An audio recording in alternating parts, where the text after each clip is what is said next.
Francesco, allora intanto ti chiedo tu come ti definisci, vongolaro, pescatore, allevatore?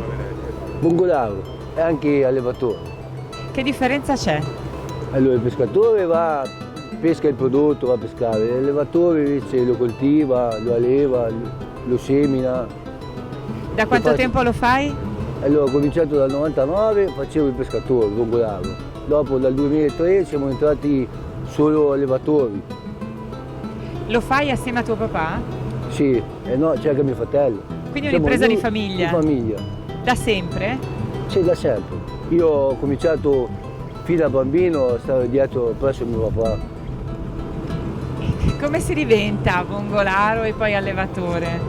Allora, l'allevatore più che altro vongolare si diventa perché qua, bene o male, a Chioggia è un paese di pescatori, vongolari, da sempre.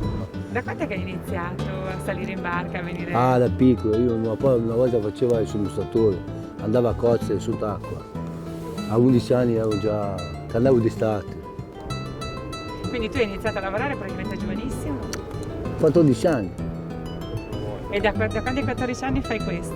sì, non so fare altro. È una passione, mi piace troppo. Intanto in mezzo alla natura si sta bene, non hai a che fare con le macchine, soltanto che hai il periodo che fa freddo, le piogge, e va bene, lo sopporti. Ma la giornata tipica cos'è? Ci si sveglia quando? Ci si può svegliare alle 5, alle 6, secondo l'acqua, il tempo, tutto quanto. Ed è una professione che ti dà qualche soldo, si diventa ricchi? Sì, non tanti, ci sono dei momenti.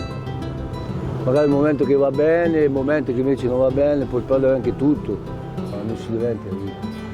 Può succedere magari che puoi guadagnare un anno, ma devi tenerlo da parte, perché il secondo anno non si va mai. Ma da che cosa dipende? Dalle alghe, dall'acqua, dalle piogge, da tante cose. Qua c'è anche il problema delle piogge.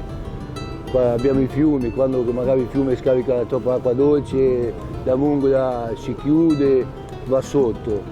E lei manca l'ossigeno e lei muore. Tu consiglieresti a un ragazzo di fare il vongolaro o l'allevatore di vongole? Allevatore di vongole? Sì, perché per me è un bel mestiere. C'è sacrifici, però Cos'è la cosa più bella? La cosa che ti piace di più? cosa mi piace più? Andare a tirare su le vongole. Ti dà soddisfazione perché vedi il sacrificio che hai fatto e lo vendi.